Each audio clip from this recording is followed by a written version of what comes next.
ఉగ్రం వీరం మహావిష్ణుం జ్వలంతం సర్వతోముఖం నృసింహం భీషణం భద్రం మృత్యోర్మృత్యుం నమామ్యహం. నరసింహస్వామి గొప్ప రక్షణ ఇస్తారు.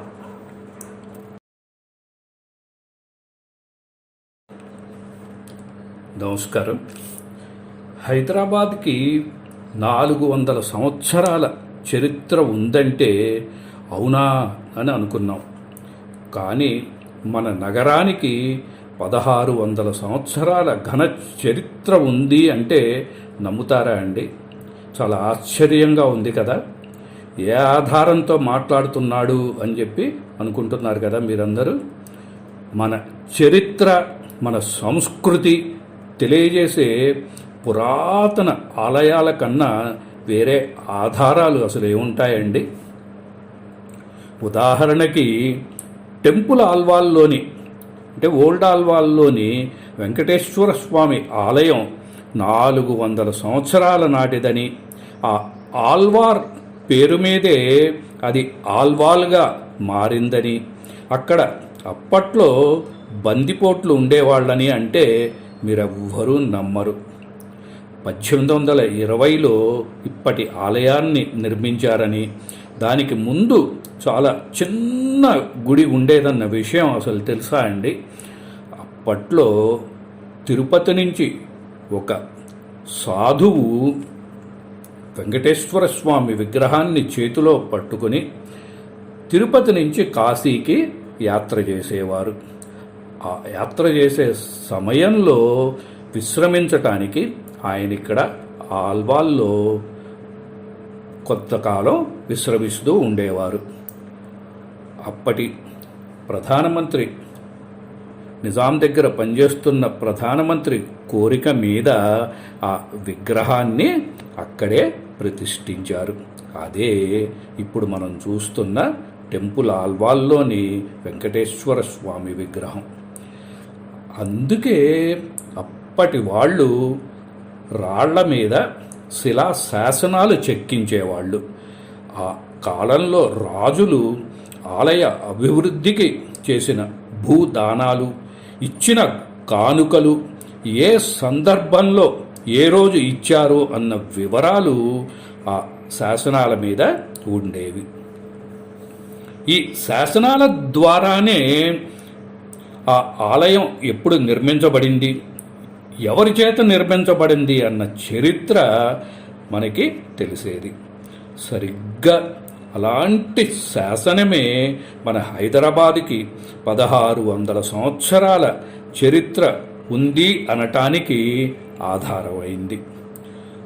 2015లో తెలంగాణ రిసోర్స్ సెంటర్ ప్రచురించిన ఫస్ట్ ఇన్స్క్రిప్షన్ ఆఫ్ హైదరాబాద్ అన్న పుస్తకంలో ఈ శాసన వివరాలు ఉన్నాయండి. మీరు చూడొచ్చు దాన్ని. ఈ శాసనం మారుతీనగర్, చైతన్యపురి, మూసీ నది ఒడ్డున ఉన్న కోసగుండ్ల లక్ష్మీ నరసింహస్వామి ఆలయం గోడ మీద లభించింది. దాన్ని 1983-84 సంవత్సరంలో పురావస్తు శాఖ వారు కాపీ చేసి జాగ్రత్త చేశారు. ఆ ఆలయ గుహ పైన 50 అడుగుల ఎత్తులో ఇంకో శాసనం కూడా ఉంది. కానీ దాన్ని అప్పట్లో చేరుకోవటం కష్టం కావటంతో కాపీ చేయలేకపోయారు. తదనంతర కాలం వాటి విలువ తెలియక ఆ శాసనాల మీద సున్నం రాయటం జరిగింది.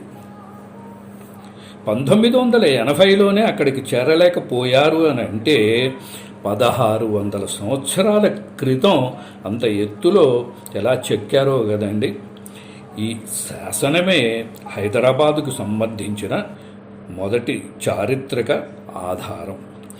క్రీస్తు శకం 5-6 శతాబ్దాలలో తెలంగాణని పాలించిన విష్ణుకుండి రాజవంశస్థుడు గోవిందరాజు ఆయన విహారం కోసం ఆయన విహారం ఈ చైతన్యపురిలో ఉండేది అని, అలాగే ఈయన వేయించిన మరో 2 శాసనాలు నల్గొండ జిల్లాలోని తుమ్మలగూడెంలో కూడా లభించాయి.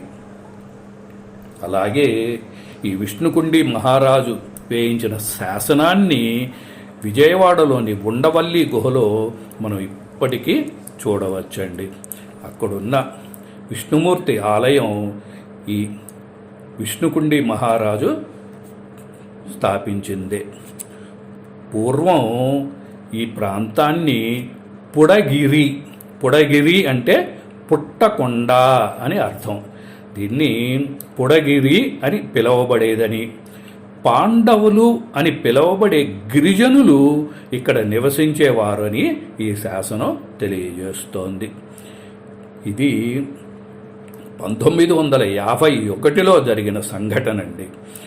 శేషాచార్య గారికి, అంటే ఈ ప్రాంతంలో ఉన్న శేషాచార్య గారికి కలలో నాగుపాము కనపడి ఆయనకి తోవ చూపిస్తూ ఈ గుళ్ళోకి ప్రవేశించిందిట. మర్నాడు ఆయన నాగుపాము చూపించిన ప్రదేశంలో స్వామి ఉండవచ్చని ఒక కొబ్బరికాయ చేతిలో పట్టుకుని ఆ తోవలో వెతుక్కుంటూ వెళ్ళారట. ఒక పెద్ద బండరాయి కింద స్వామి రూపాన్ని చూశారు. అప్పటి నుంచి ఆయనే స్వామికి ధూప దీప నైవేద్యాలు సమర్పించసాగారు. ఆయనే తన మిత్రుడైన పరబ్రహ్మశాస్త్రి, పురావస్తు శాఖలో పనిచేస్తున్న తన మిత్రుడి ద్వారా దానిపైన గోడపైన ఏవో శాసనం ఉంది, దాన్ని కొంచెం చూడమని చెప్పటం జరిగింది. ఆ పురావస్తు శాఖలో పనిచేసిన శాస్త్రి గారు ఆ శాసనాన్ని 3 రోజులు అతి కష్టం మీద కాపీ చేయగలిగారండి.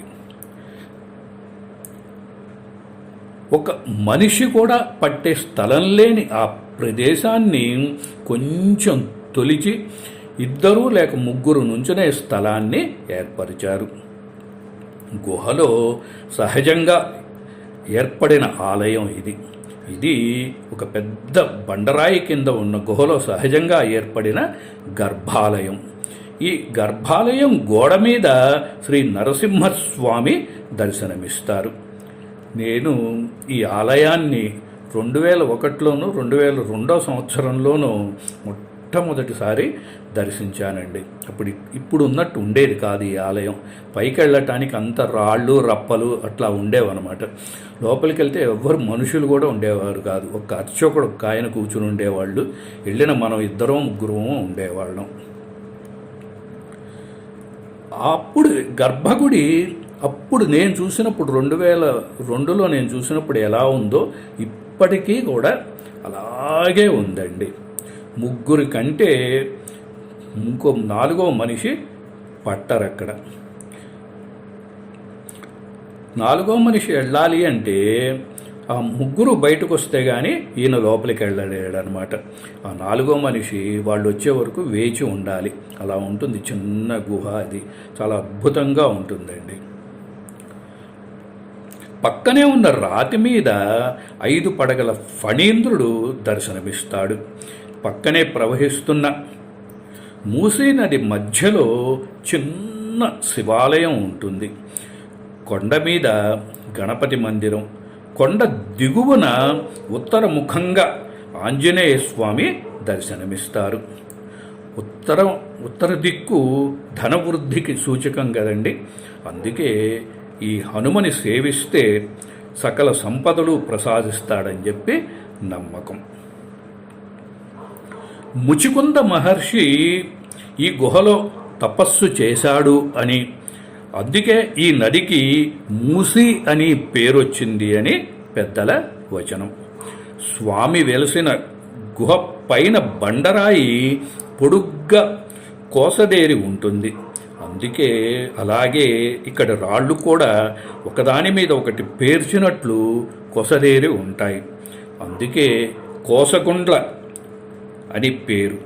అలాగే పూర్వం మూసి ఒడ్డున నిలబడి చూస్తే ఆ కొండ పాము పడగలాగా కనపడేదిట. అందుకే ఫణిగిరి అని పిలుస్తారు. ఇప్పటికీ కూడా అర్ధరాత్రి సమయంలో ఒక సర్పం వచ్చి స్వామిని సేవిస్తుంది అని ప్రగాఢ విశ్వాసం. కొండ పక్కనే హనుమంతుడి ఆలయానికి కొంచెం పక్కనే ఎదురుగుండా నాగదేవత, సుబ్రహ్మణ్య స్వామి ఆలయాలను కూడా మనం దర్శించవచ్చు. మీకు ఇంకొక అద్భుతమైన గుడి ఏంటంటే అండి, దగ్గరలో ఉన్న, ఇది అప్పట్లో చిన్న కుగ్రామం అంటానికి ఉదాహరణగా చెప్తున్నా నేను.